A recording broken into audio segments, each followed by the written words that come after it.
Hey fellow tankers, Mobius Y here with another video for World of Tanks console, and today is yet another update overview, but we're also going to be looking over the upcoming events in June for World of Tanks console. So update 3.8 Battlefield Bonanza basically was made public earlier this week.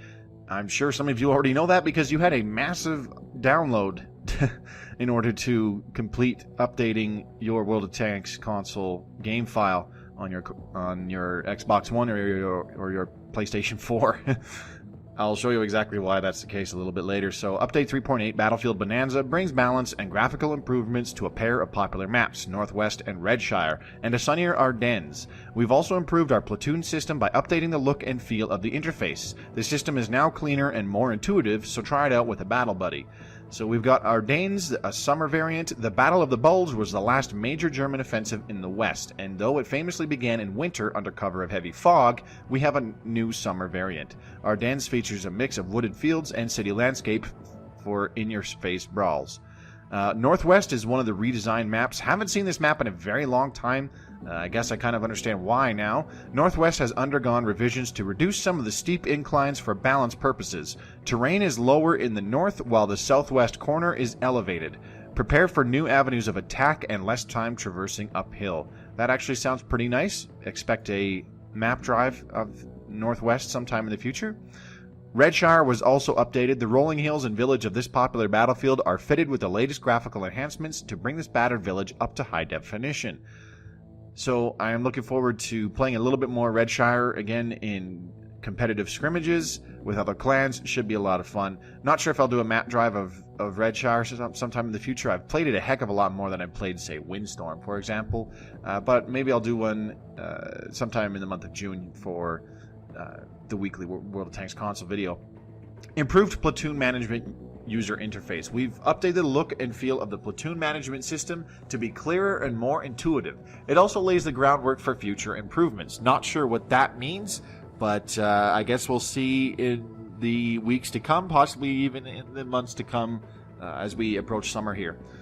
So further down we get into the update notes. The download sizes, as I said, for Xbox One and PlayStation 4 are quite big, 36 gigabytes on both consoles. For the Xbox 360, there's a 102 megabyte title update, plus another 3.3 gigabyte patch download. So it should be a much faster download, perhaps, depending on your internet, if you have an Xbox 360 still. There are new features. There's a new platoon user interface. New platoon user interface. WY's middleware integration, improved tank engine sound behaviors, improved tank interior effects, engines now muffled when underwater, improved distance attenuation schemes for NPC tank sounds, seamless transitions for music and sound effects in the garage, and improved audio fidelity on PS4 and Xbox One. There are also new Proving Grounds missions. You have El Huluf encounter mode, fight alongside friendly AI or with players via co-op to attack a strategic location in El Huluf. PS4 now has Arabic language support, and of course there are new maps that came out for all consoles. You have Ardennes Summer variant, Redshire has been updated, Northwest has been completely redesigned, and Arctic Region has been added back to the rotation. This is really nice to see. I do like Arctic Region quite a lot. We'll see if they've made any changes to it. Probably going to do a map drive of Arctic Region sometime in July. Now some vehicle changes. The Panther 88 received a buff. Its chassis rotation speed was increased 2 degrees per second, and the gun actually had its gun depression increased by 3 degrees, and it now has more horsepower. The Panzer IV Schmalturm also had some slight buffs to it. The Lerva and the Lerva Black Edition both had buffs. They had some gun depression buffs and some horsepower increases. The 112 had some buffs as well, slight dispersion reductions when moving and rotating. The STA-2 and the STA-2 Black Edition, this had some serious buffs. The chassis weight was reduced and the engine horsepower was increased, making it much more mobile by increasing its power to weight ratio and giving it a better top speed of 10 kilometers an hour. The Centurion 1's top speed was increased to 50 kph. The Centurion 7's top speed was also increased to 50 kph, and the L7A1 gun reload time is now approximately 11.2 seconds. I'm not sure if that's a buff or a nerf.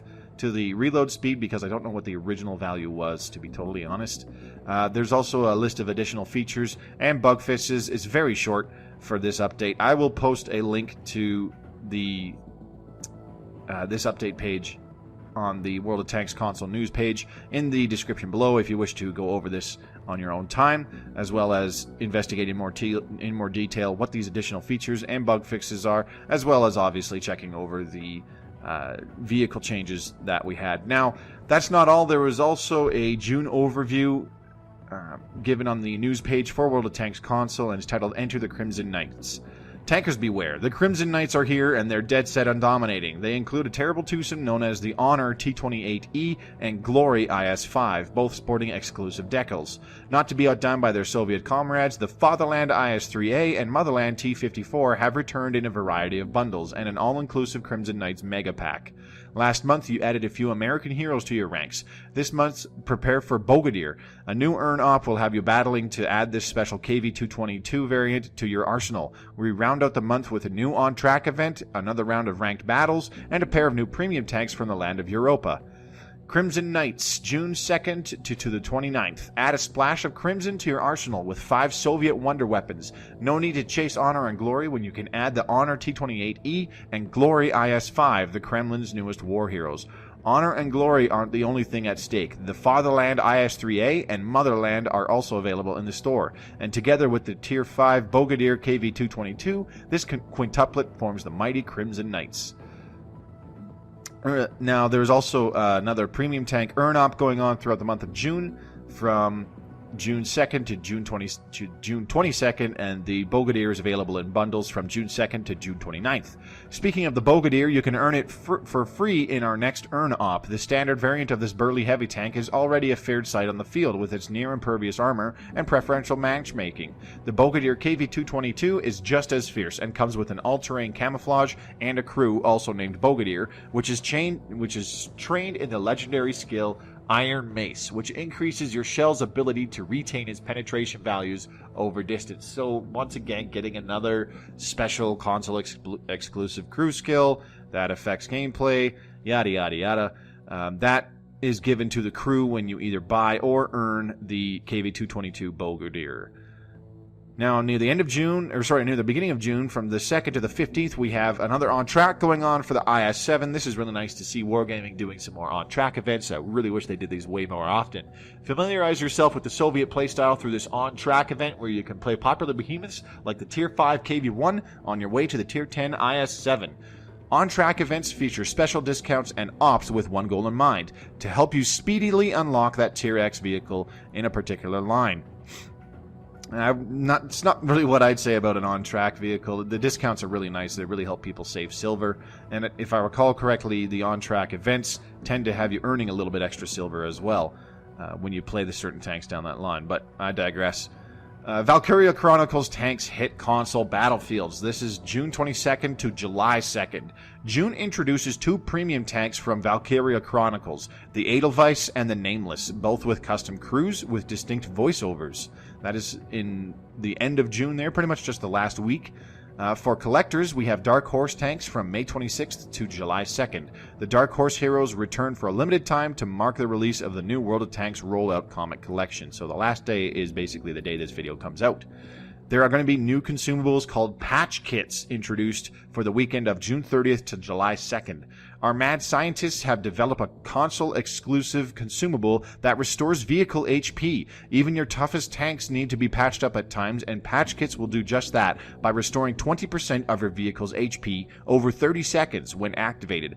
Patch kits are only available during the weekend of June 30th. When Monday comes following that weekend, the patch kits will be removed. More information of this event to come. There are also some ranked battles at Tier 8 coming back for the weekend of June 23rd to June 25th. Ranked battles return for another weekend of intense 7v7 battles. Place in the highest league to reap the rewards. And there are special June emblems available all month long. Customize your favorite war machines with these latest emblems. And they've got 6 interesting looking emblems available for the month of June. So lots happening throughout this month. We've got some new premium tanks for the Russian, I'm not going to say the tech tree, but available for the Russian arsenal, including new painted up premium tanks, the T-28 Honor variant and the IS-5 Glory variant. I was considering getting the IS-5 myself, and then I actually looked at its stats, the PC stats, and I am much more turned off from it now. It does not really look that fantastic, especially considering I already have an IS-6, so I'm kind of turned off from that.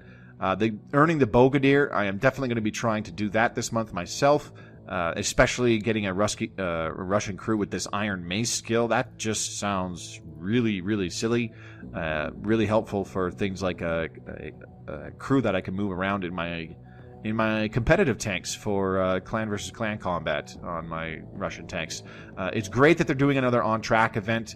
They've already done the IS-7. Oops, sorry. They've already done an IS-7 on track, but that was a very long time ago. Nevertheless, it's really nice for them to be doing on track again. Really, really, really wish Wargaming would step up and do these way more often than they have been lately.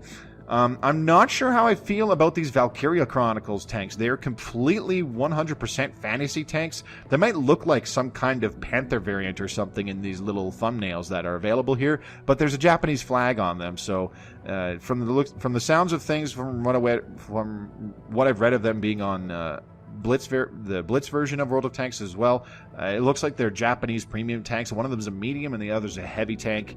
That's really all I know about it, apart from the fact that they are 100% completely fantasy-oriented tanks from a totally different franchise. I might end up purchasing one of them regardless, and possibly getting anime haters to send me rage mail when I play them, which is fine. I personally don't really care that they're from an anime. They do look kind of cool, but I'm more interested in how they perform. If they seem to be really good, if the medium tank in particular seems to be quite mobile with a fairly accurate and punchy gun, sporting some really good penetration, I might pick it up myself and see what I can do with it. But we'll see. If there are Japanese premium tanks, I could definitely use another one of those, as the only one I have is the Chinu-Kai, so I'd like another crew trainer. These patch kits, I don't really know what to say about these. They just seem like a kind of MOBA-esque multiplayer online battle arena kind of thing, like League of Legends or Smite, which I play here pretty regularly. They just seem like a more MOBA kind of item. I don't know if they should be in the game, but I'm going to stop it there. Honestly, if you would like to hear what I think about Update 3.8 in general, as well as the events going on throughout June, I could make a whole nother video about that. The fact that Northwest is coming back after it was redesigned sounds pretty cool. Really nice to see Arctic Region coming back as well. Hopefully I bump into those maps. And also, you know, how I feel about another ERNOP going on. This has become the norm. I really wish that Wargaming could come up with another way to create player retention. A new on-track is awesome. Lots of new premium tanks coming out is pretty cool. Patch kits, I'm not sure how I feel about these yet. Right now, pretty negative.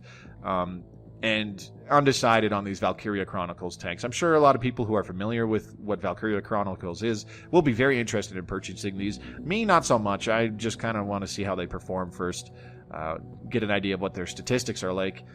Anyways, I have babbled on long enough. That's basically it for this video. This has been Mobius Y. Thanks very much for watching. Hope to see you on the battlefield or in my next video. As always, happy tanking.